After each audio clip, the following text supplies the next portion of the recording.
Hola, ¿qué tal? Buen día. Bienvenidos a esta materia de garantías individuales.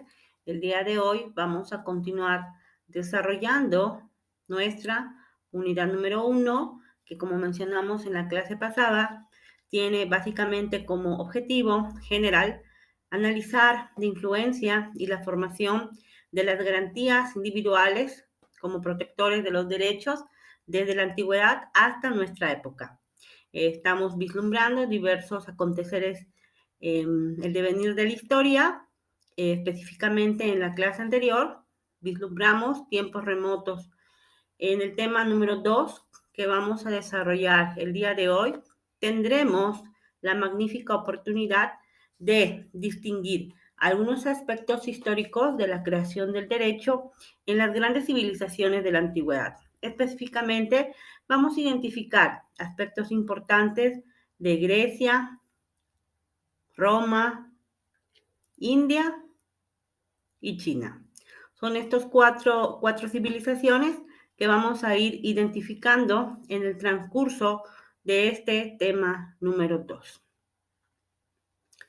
El tema número 2 tiene como objetivo identificar aspectos importantes del derecho en la Edad Antigua como base histórica para el respeto de los derechos de las personas. Empezamos con Grecia. La historia de Grecia constituye una de las etapas más ricas, más importantes del desarrollo de la humanidad. Jurídicamente hablando, en cuanto a las formas de gobierno, también podemos identificar que Grecia proporcionó a la humanidad una forma de gobierno democrática. Históricamente señalamos que Grecia está formada o integrada por una serie de polis o ciudades-estado.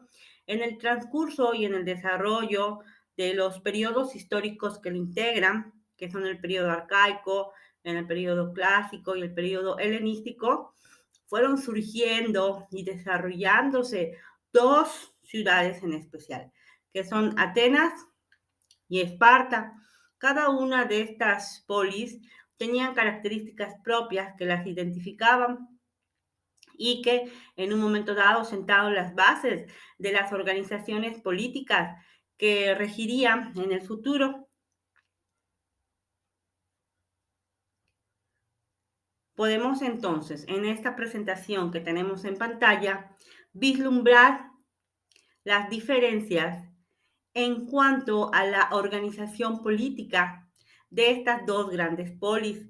Como pueden observar, las instituciones políticas que les servían para el ejercicio y el desarrollo del poder eran diferentes. Podemos determinar, primeramente, vamos a enfocarnos en Atenas. En Atenas, en su devenir histórico, tuvo diversas formas de gobierno, desde la monarquía hasta llegar a la democracia. La democracia no es algo que haya sucedido de la noche a la mañana, fue gradualmente siendo aceptada en el acontecer cotidiano. Tenemos entonces que en el esplendor de la época de desarrollo de la polis de Atenas, surge, se establece y se sientan las bases de lo que es la democracia.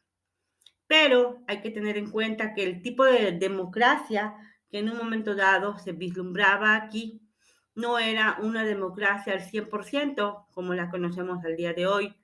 ¿Por qué? Porque si bien es cierto, dentro de la organización política de Grecia se establecía el acceso a las oportunidades en la toma de decisiones, también lo es el hecho de que únicamente tenían esta posibilidad los ciudadanos.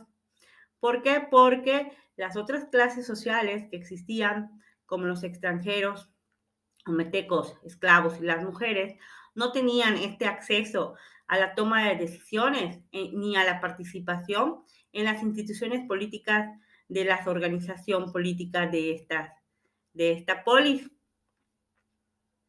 En Atenas podemos señalar que las principales instituciones de gobierno fueron la Asamblea Popular, que también se le conocía como Eclesia, y repito, como señalé hace unos instantes, podían tener participación todos los ciudadanos varones de más de 18 años. O sea, solamente con esto podemos estar vislumbrando la limitación a la democracia, solo ciudadanos, y obviamente se excluían a todas las demás clases sociales, incluyendo a las mujeres. Esta asamblea popular era muy importante. ¿Por qué? Porque se encargaba de deliberar sobre los asuntos más importantes de las polis de Atenas. Sus funciones eran aprobar las leyes, elegir a los magistrados, decidir sobre la guerra y la paz. Y ahí es donde se da el ejercicio del voto. ¿Por qué? Porque los asistentes podían votar a mano alzada. Otra de las instituciones que podemos vislumbrar en esta Atenas democrática es el Consejo Obule, que estaba compuesto por 500 miembros de más de 30 años que eran elegidos anualmente mediante sorteo. Se encargaban de lo que es la preparación de las leyes.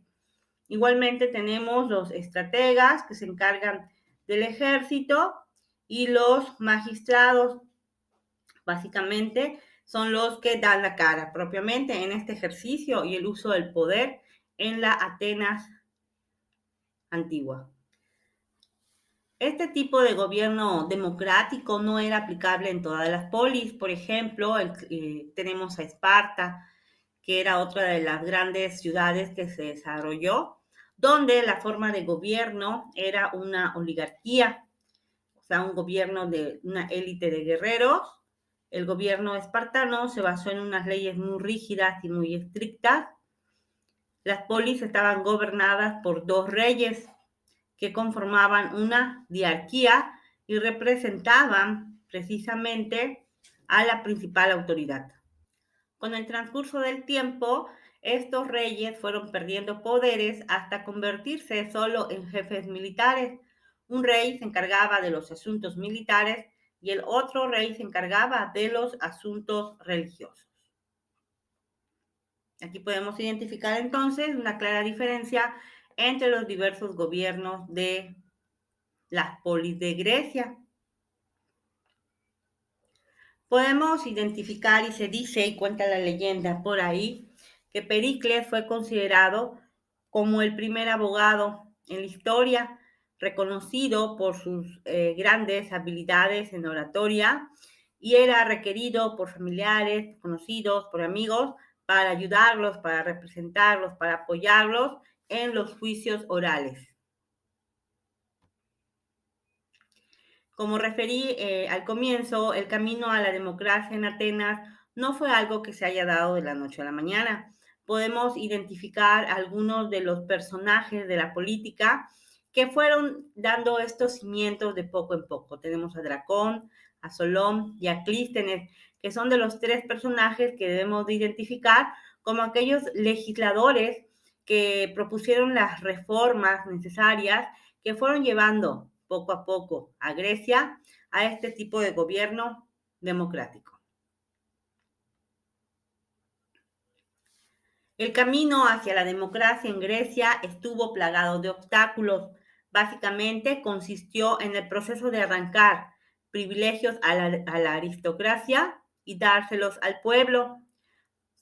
Para ello, uno de los primeros pasos fue escribir y publicar las leyes. Aquí tuvo una especial importancia la figura de Dracón, a quien muchos consideran como el primer legislador de Grecia. Las legislaciones de este personaje se encontraban grabadas en unas tablas de piedra y eran expuestas en el ágora, en la plaza pública, para que el pueblo las conociera.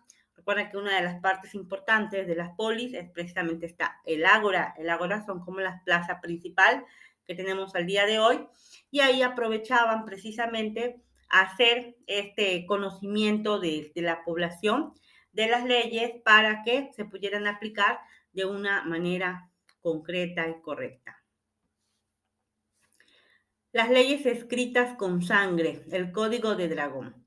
Muchas de las personas de la antigüedad refieren y señalan que estas leyes eran demasiado estrictas.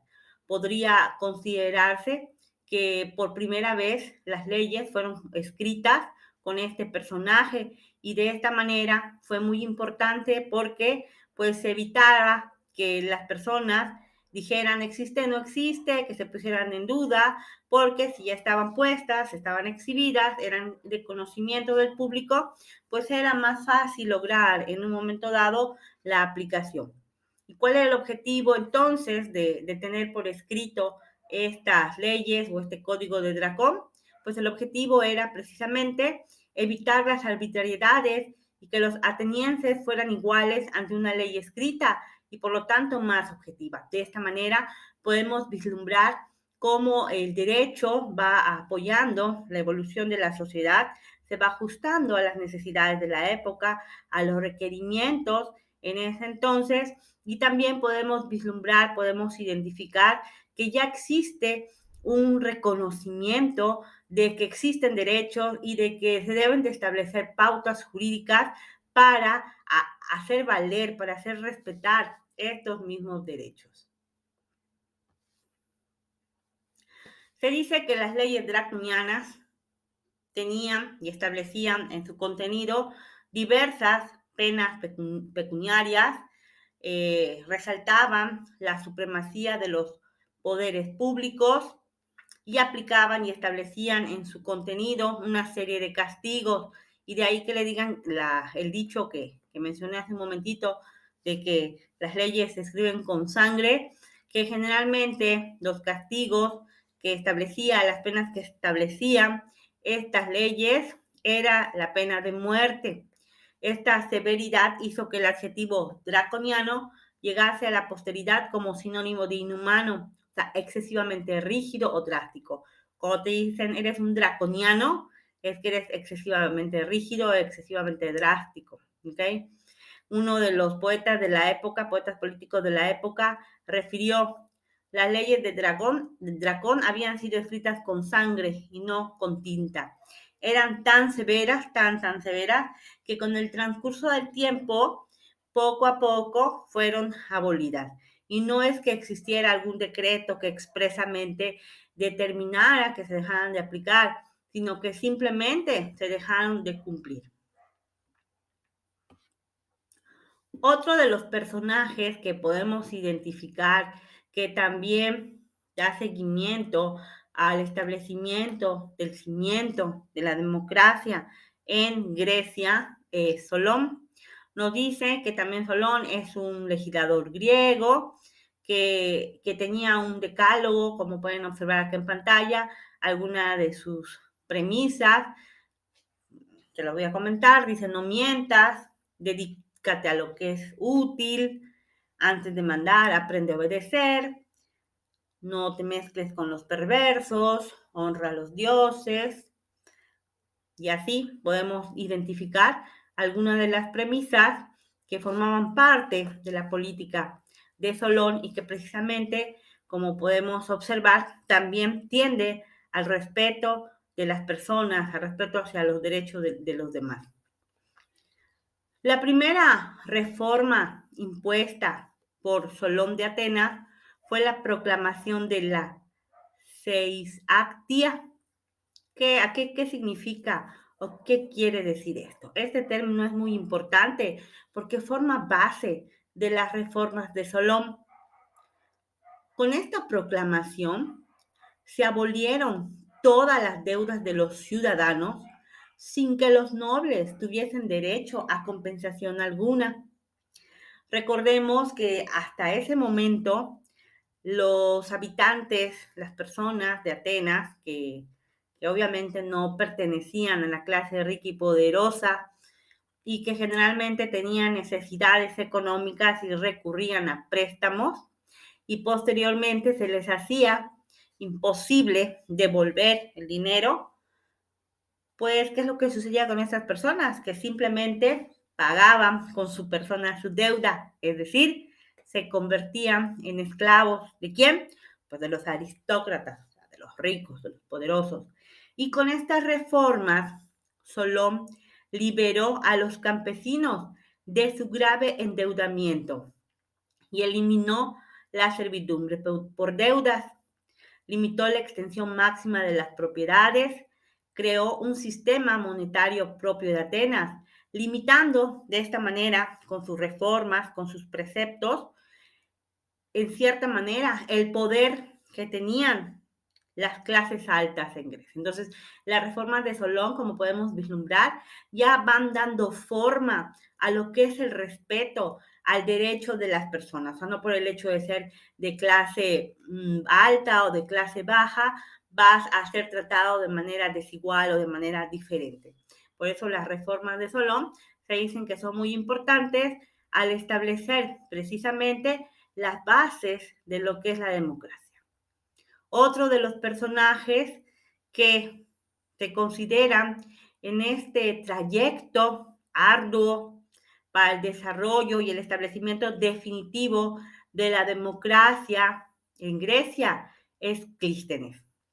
¿Quién es Clístenes? Es uno de los políticos griegos que puso en marcha el sistema democrático en contra de la oligarquía imperante en aquel momento, y él fue el continuador de las reformas que acabamos de hablar de Solón. Sus reformas, o sea, las reformas de Clístenes, crearon una nueva articulación política y social desconocida hasta ese entonces en Grecia. Tanto así que se considera que Clístenes sentó definitivamente las bases de la democracia en Grecia. Dentro de estas reformas de Clístenes podemos mencionar dos términos muy importantes por medio de los cuales se considera que él es el que da base, el que consolida la democracia. Tenemos la isonomía y el ostracismo. ¿Qué significa eso de la isonomía? La isonomía es un término, un concepto que se utiliza para establecer igualdad en los derechos civiles, igualdad en los derechos políticos de todos los ciudadanos ante la ley, sin tener en cuenta el linaje o la riqueza. De esta manera, esta consigna política expresa de manera un poquito más clara, o cuando menos pretende, que se aplique lo que es la democracia con las características propias que la conocemos al día de hoy. Otro de los términos que vislumbra Clístenes es el ostracismo. El ostracismo es un castigo que se establecía en base a estas reformas de Clístenes a todos aquellos ciudadanos que se consideraran peligrosos en la ciudad y por medio de los cuales se les desterraba durante el término de 10 años. Este término del ostracismo fue muy importante para la consolidación de la democracia porque pretendía defender al Estado contra cualquier peligro de una nueva tiranía. Y siempre se tomaba esta decisión previo parecer y previa votación de la Iglesia, que habíamos comentado previamente como una de las instituciones en la cual se hacía uso y ejercicio de la democracia. De esta manera, tenemos algunos de los puntos importantes a considerar en el desarrollo del derecho en Grecia. Debemos de tener identificado la organización política de Atenas, de Esparta, Pericles, el camino a la democracia, limitaciones a la democracia, quién fue Dracón, el código y las leyes draconianas, Solón y las reformas de Solón, Clístenes, isonomía y ostracismo. Gracias.